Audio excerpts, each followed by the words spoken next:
Okay, as I was saying, for the guidance, we got the Ace of Wands. I don't know why my phone cut off like that.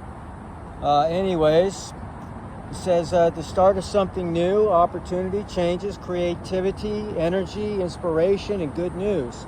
All the positive things that we need in order to make our desires come true, you guys.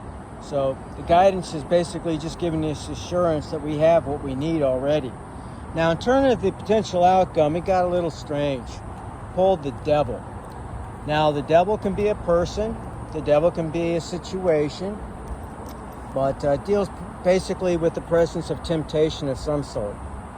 Addictions, materialism, sex, cheating, violence. So somebody's going to be coming in, it looks like, to spoil your success. Don't let them do it. Get further corroboration on this. I got the Six of Cups. It talks about finding a connection to the past, reconnection, nostalgia, memories, youth, and past events. Now, when I tried to get clarity, is that the good or the bad? The devil we're looking at. We got the Seven of Wands, and that talks about confrontations arising, need to defend oneself, fighting for your goals, perseverance, and standing your ground. So it looks like this person from the past may be again that wolf in sheep's clothing we have been talking about, now going on 2 months. Now further, we got the Magician.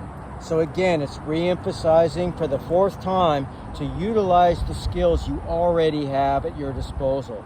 Use resourcefulness, focus, your expertise, direction, and potential, and you will get your 10 of Cups. You will get your 10 of Pentacles. You will have the success and the wishes that you have made to the universe come true. Okay? This is the end of our cycle. We have to be strong. Now, coming over to the runes, what we have, as far as our past energy, we have Algis. It was in the upright. Now, Algis in the upright talks about, and this is yesterday's overall energy, friendship, the soul, optimism, aspiration, fortune, protection, the urge to shield oneself and others, a sense of protection, offering defense or warding off evil. Talks about guarding one.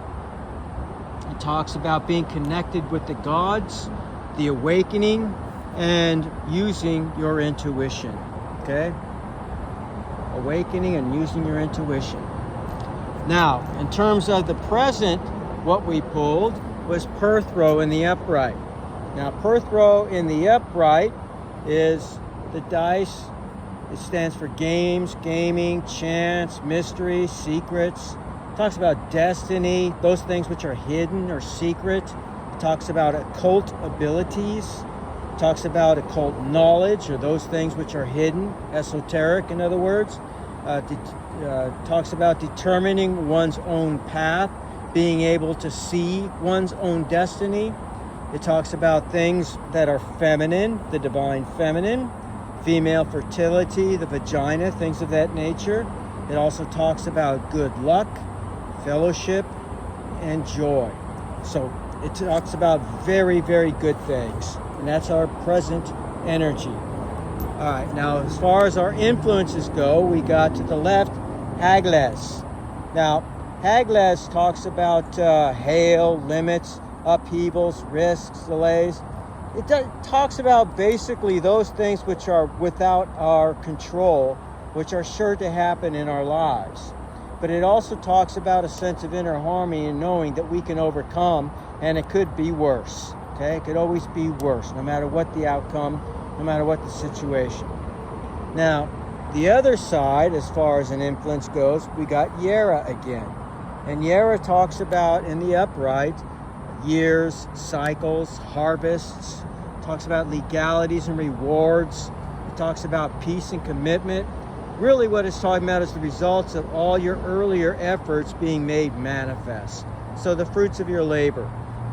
You know, what you've sown, both either in sense of karma or in dharma. Now, finally, for our future, we again pulled Algis. Now, Algiz is a very positive rune in the upright. It talks again about friendship, your soul, optimism, aspirations, and fortune, protection, and the urge to shield and protect others.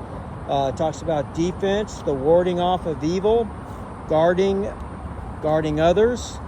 Talks about being connected with the gods, and awakening, as well as your intuition being made more pronounced, okay, stronger.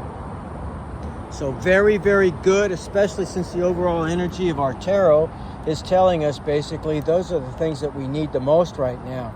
We need to be able to utilize and to trust our intuition, okay, because we're going to have this final test in order to close out our cycle, you guys. That's what this reading is telling us, just like all the other ones that we've done the last week or two.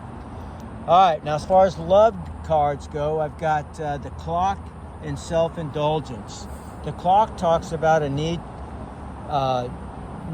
time, or you need time. It says take time, your time in cycles, time to heal. Everything takes time. All right, so just use your time wisely. Now, in self-indulgence, the card basically talks about a sense of self, looking after your own self-worth. You know, basically doing your spiritual baths, going to the spa, getting your nails and hair done if you're a woman, you know, those kinds of things. Working out at the gym if you're a dude. Well, I mean, women too. You know what I mean. I'm not a sexist at all. Let me see. For the animal cards, I got the sea otter. And this one really speaks about happiness. Remember now, happiness, just like sadness, joy, you know, misery, all of those things come from within, okay? We can accept them and we can change them at will. So it says, to master the playful living, releasing expectations, enjoying every day. Let worry go and instead choose love. Surrender to the waves. Your good destiny of love is sure. So, happiness has turned into a love reading. All right, so again, we see that within the tarot as well, and it is echoed, although covertly to some degree, within the runes as well. Now, in terms of our hidden truths, we both know I am not the one for you, and I couldn't let you get close to me. All right, so it sounds like there was a failed connection of some sort, and they're telling you that they want you to believe it was for your greater good that they walked away, perhaps, or that things didn't work out. You'll have to decide for yourself just how malicious this may actually in turn be for you. Use your intuition, okay? Sometimes we like to see the best in people. We don't see the obvious red flags, the signs. And especially as an empath, that's something that comes with practice, that comes with hard lessons learned. All right, you guys. So this is the end of part 2 and the end of the completion of the reading. So I'll get this posted out immediately, and wish you guys all well. And as always, I bid you victory, and I will see you way in the future in Valhalla. Okay? Bye.